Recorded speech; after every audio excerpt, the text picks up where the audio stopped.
Dans cette quatrième et dernière partie, nous allons traiter de la signification du yard et de la toise mégalithique, leur origine et le message qu'ils transmettent. Pour l'aspect historique de ces deux étalons, nous ne pouvons que vous diriger vers l'étude en français réalisée par Quentin Leplat et disponible sur le site Académie. Voici un petit extrait pour bien appréhender le sujet. Le yard mégalithique est la plus ancienne unité de mesure dont nous avons retrouvé la trace. Son existence remonte à l'époque où les humains érigèrent menhirs et dolmens, soit 4500 ans environ avant notre ère. Entre parenthèses, retenez bien cette date. Cette unité de mesure fut trouvée par le professeur Alexander Thom, de manière statistique dans un premier temps, en mesurant des centaines de cercles de pierre, puis dans un second temps sur de plus longues distances entre des monuments mégalithiques majeurs ces dernières années. En 1973, après plus de 20 ans d'études sur le terrain, il choisira de donner au yard la mesure de 82,94 cm, mesure qu'il retrouve notamment sur le fameux cromlech de Carlos Kahn avec une grande précision. Voici un carré formé de 4 toises mégalithiques. Le périmètre de ce carré vaut donc 829,4 cm, soit exactement 10 yards mégalithiques. Le yard et la toise mégalithique ne sont qu'un seul et même étalon. C'est comme avoir aujourd'hui un étalon de 40 cm et un second de 100 cm. Cela n'a aucun sens. Cela n'a aucun sens, sauf si on veut que cela ait un sens. C'est donc sur la forme géométrique du carré que l'on souhaite attirer notre attention.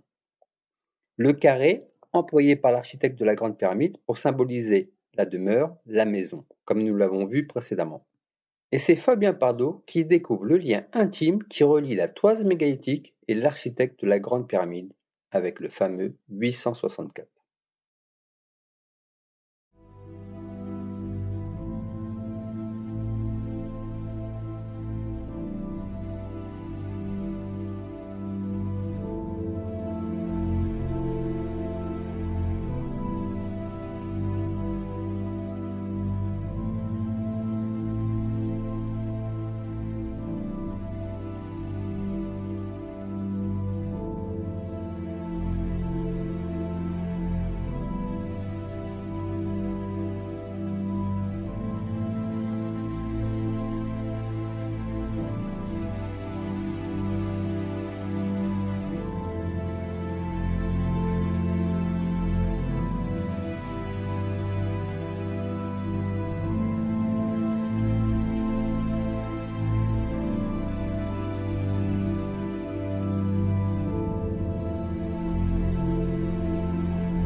« 864, la signature des bâtisseurs, le nom le plus sacré, symbole de la terre avant le déluge, et beaucoup plus encore. Et la clé pour comprendre la toise mégalithique, c'est encore une nouvelle fois le temps.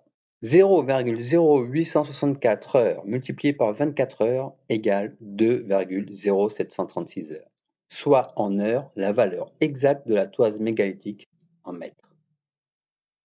Un carré de côté 86,4 secondes vous donnera une surface de 7464,96 secondes, soit 2,0736 heures. Encore une fois, la valeur exacte de la toise mégalithique en mètres. Nous avons un étalon de distance exprimé en mètres, mais aussi en temps. Et pour comprendre ce que cela veut dire, il vous faut répondre à cette question. Quel est, d'après vous, le plus vieux étalon employé par les hommes pour mesurer une longueur, ou plus précisément, une distance entre deux points dans l'espace, et qui est même encore employé aujourd'hui?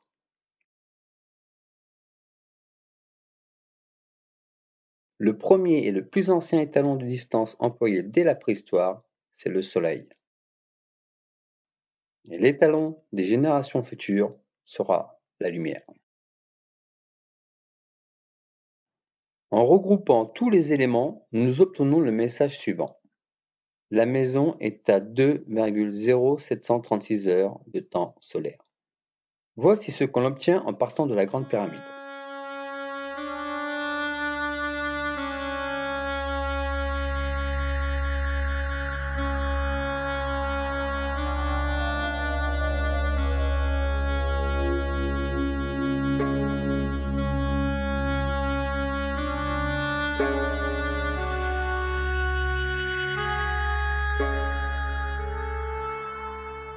Parcourant à chaque seconde environ 460 mètres, soit pratiquement la vitesse d'une balle, il manque un peu moins de 8 secondes au Soleil pour atteindre la longitude du méridien de Greenwich.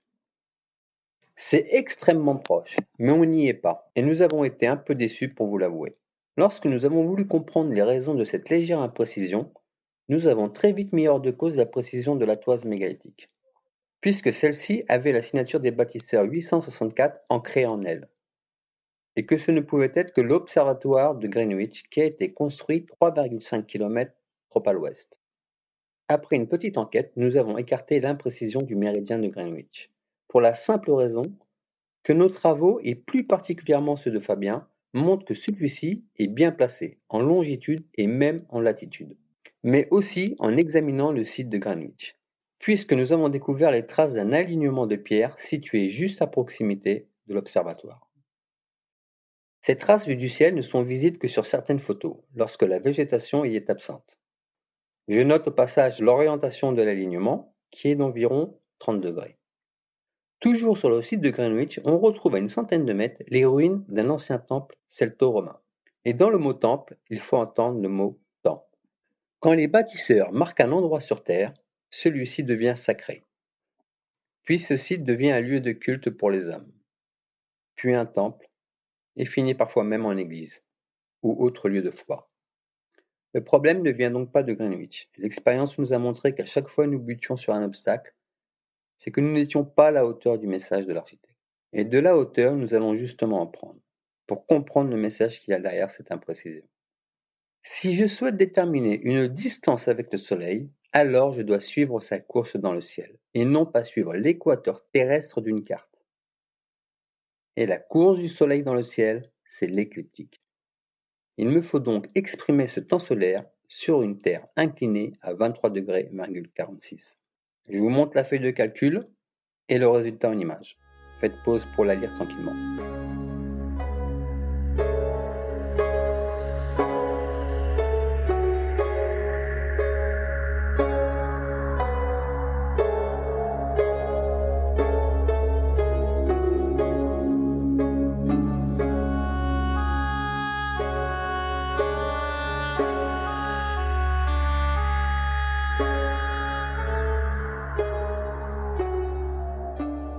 Comme vous voyez, on s'est rapproché, mais on n'y est pas encore. Il ne me reste donc plus qu'à essayer, et vous l'aviez sûrement deviné, le plan de l'écliptique à 30 degrés 20, transmis par les bâtisseurs, l'inclinaison naturelle de notre planète. Voici le résultat en image. Et pour bien comprendre le message transmis par le yard et la toise mégalithique, nous allons partir cette fois-ci du méridien de Greenwich et d'une certaine manière pour monter le temps.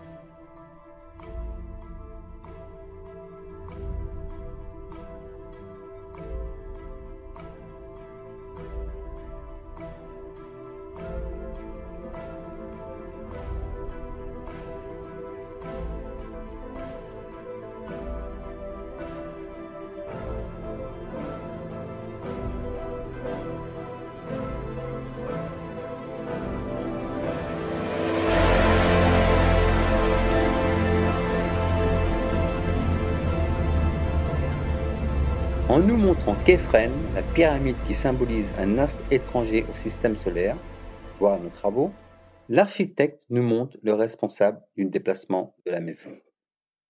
Et c'est complètement logique, puisque le message du déplacement de la maison se trouve dans le plan de la pyramide de Khéops et dans la toise. Il nous donne ainsi une autre information importante. La précision est d'environ 54 mètres avec l'axe de la pyramide de Képhren, soit une précision en temps d'1 dixième de seconde. Mais connaissant les bâtisseurs, je sais que cette infime imprécision a elle aussi une explication scientifique. Et elle s'appelle la dérive des continents. La plaque africaine se déplace de 2,15 cm par an en direction du nord-est. Cela veut dire que dans le passé, la pyramide de Képhren était plus à l'ouest. Mais dans le même temps, la plaque eurasienne se déplace, elle, en direction du nord-ouest, à raison de 0,95 cm par an. Ce qui veut dire que la pyramide de Képhren se trouvait plus à l'est. En combinant ces deux données, nous obtenons un éloignement de Képhren de 0,85 cm par an vers l'est. Voici un tableau comparatif de l'éloignement en fonction de 3 dates de construction. La première date est l'officielle, moins 2500 avant Jésus-Christ, soit environ 4500 ans. La seconde est la date que je donne dans mon livre, déduite de mes travaux et transmise par l'architecte de la Grande Pyramide, moins 4500 avant Jésus-Christ, soit il y a environ 6500 ans. Enfin, la troisième très répandue, moins 10 000 ans avant Jésus-Christ, soit il y a environ 12 000 ans.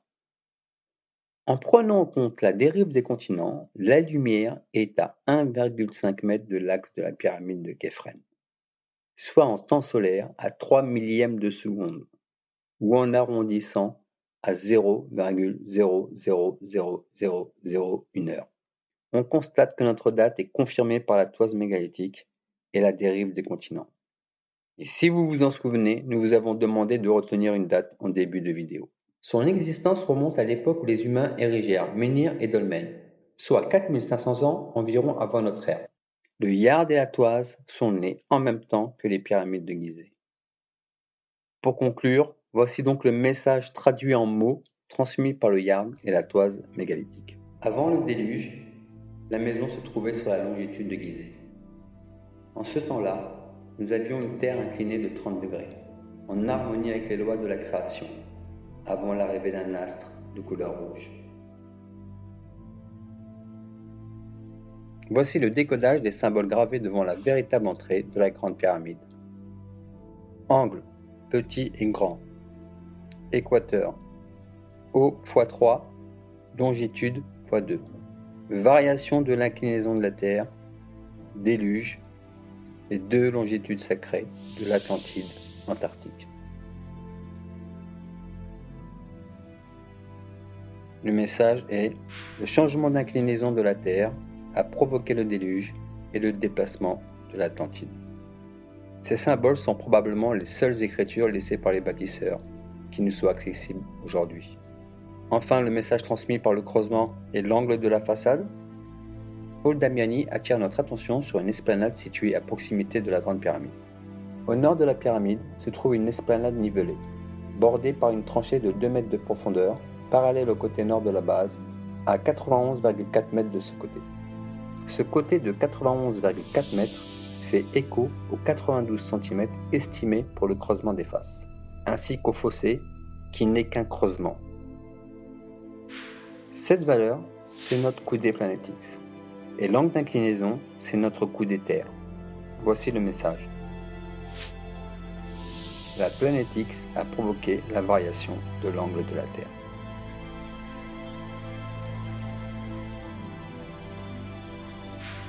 Le double carré de la chambre du roi de la Grande Pyramide est omniprésent sur les sites mégalithiques, symbolisé le déplacement de la maison.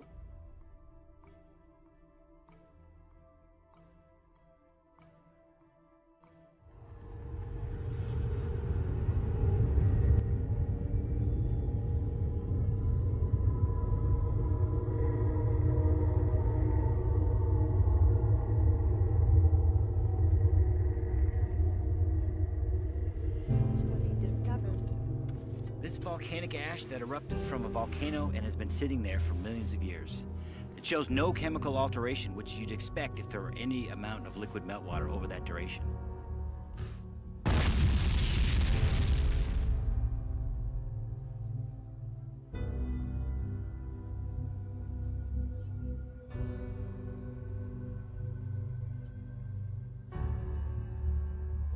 leaf. It's not a leaf. There's a leaf right there. Hey!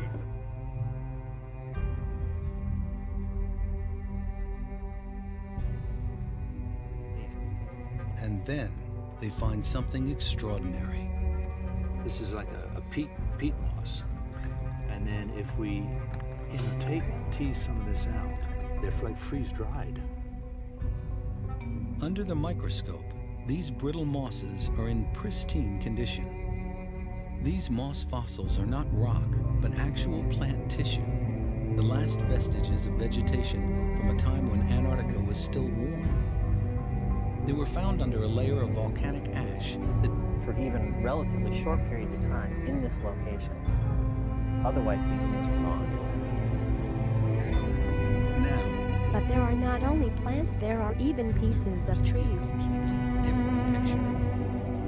Exploring East Antarctica, closer to the South Pole, Andrils David Harwood found leaf fossils and pieces of wood. Surprisingly, according to Harwood, these date to a relatively recent time, when Antarctica was not only warmer than today, there were plants and trees. This is a piece of southern beach. This wood is not fossilized in the sense that it is petrified. It can still burn. To find the wood and leaves together is pretty phenomenal.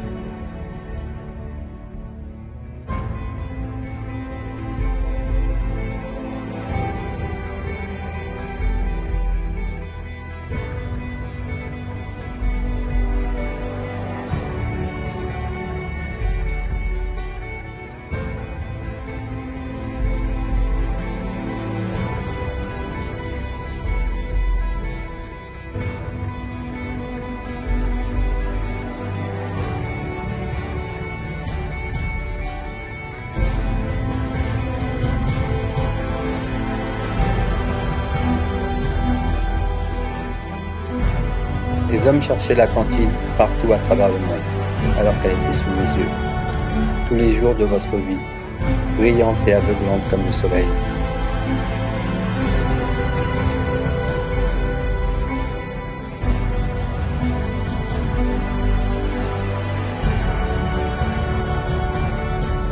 La maison était vivante. Votre vie battait au rythme de son cœur.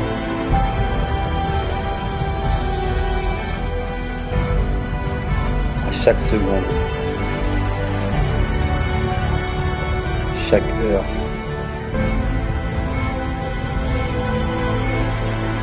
chaque jour,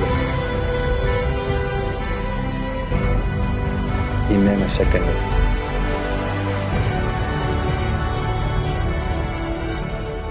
Le temps était son sang. Dans la pénombre la plus profonde, elle brillait encore. Et pour certains, elle était même plus profonde de votre cœur. Pour ne jamais oublier.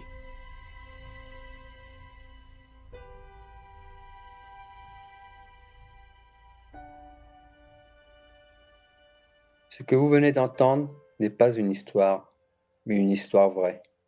Et cette histoire, c'est votre histoire.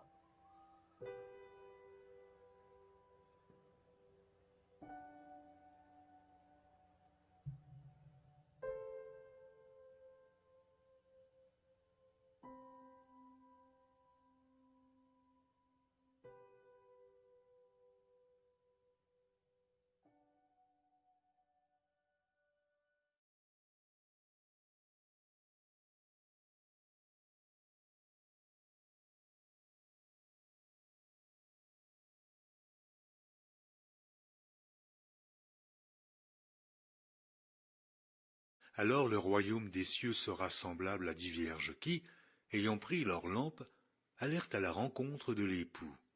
5 d'entre elles étaient folles et 5 sages. Les folles, en prenant leurs lampes, ne prirent point d'huile avec elles, mais les sages prirent avec leurs lampes de l'huile dans des vases.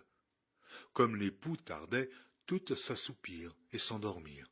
Au milieu de la nuit, on cria « Voici l'époux, allez à sa rencontre !» Alors toutes ces vierges se réveillèrent et préparèrent leurs lampes.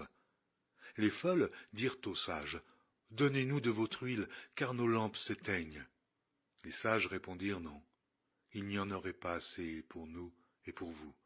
Allez plutôt chez ceux qui en vendent et achetez-en pour vous. Pendant qu'elles allaient en acheter, l'époux arriva. Celles qui étaient prêtes entrèrent avec lui dans la salle des noces, et la porte fut fermée. Plus tard, les autres vierges vinrent et dirent « Seigneur, Seigneur, ouvre-nous » Mais il répondit « Je vous le dis en vérité, je ne vous connais pas. Veillez donc puisque vous ne savez ni le jour ni l'heure.